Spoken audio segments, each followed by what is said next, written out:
Welcome back. વિરામ બાદ સમાચારોમાં આગળ વાત કરીએ. સુરત મહાનગરપાલિકાની સ્મીમર હોસ્પિટલ ફરી વિવાદમાં આવી છે. સિનિયર તબીબે રેગિંગ કરી હોવાનો મહિલા તબીબનો આરોપ છે.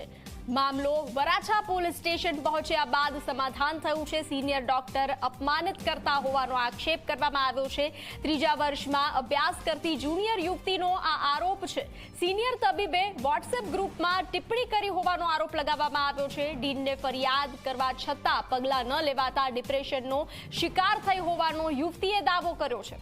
આક્ષેપ પ્રત્યે આક્ષેપ વચ્ચે હોસ્પિટલના સુપ્રિન્ટેન્ડન્ટ સહિતનો કાફલો પણ વરાછા પોલીસ મથકે પહોંચ્યો હતો.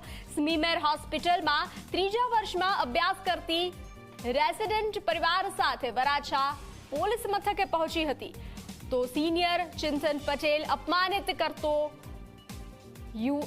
આરોપ લગાવવામાં આવ્યો છે. યુવતીએ આરોપ લગાવ્યો છે. તો કલાકોના હાઈ વોલ્ટેજ ડ્રામા બાદ યુવતીએ ફરિયાદ ન આપી સમાધાન કરાર લખી આપવામાં આવતા મામલો પૂર્ણ કરાયો છે.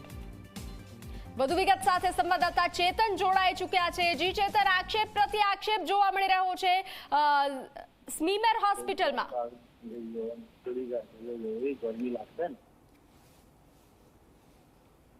જી ચેતન. જી બિલકુલ થી હંમેશા વિવાદોમાં રહેલી સુરત સ્મીમેર હોસ્પિટલ ફરી એક વખત વિવાદમાં આવી છે.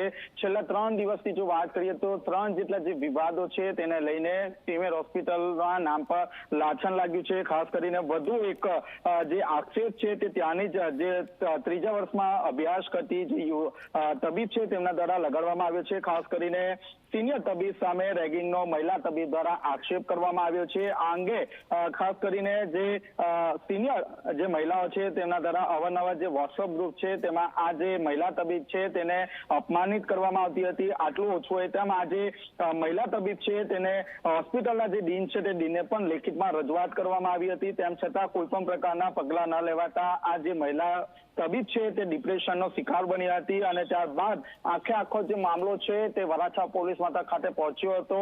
વરાછા પોલીસ મથકમાં જે રીતે મહિલા ફરિયાદ આપવા માટે પહોંચી હતી ત્યારબાદ હોસ્પિટલના જે સુપ્રિન્ટેન્ડન્ટ છે, અન્ય જે અધિકારીઓ છે તે પણ વરાછા પોલીસ મથક ખાતે પહોંચ્યા હતા. આ સમગ્ર બનાવને લઈને આખરે જે છે જે સિનિયર જે તબીબ છે અને મહિલા વચ્ચે સમાધાન કરાવી દેવામાં આવ્યું હતું. લેખિતમાં બાંયધરી પણ લઈ લેવામાં આવી હતી.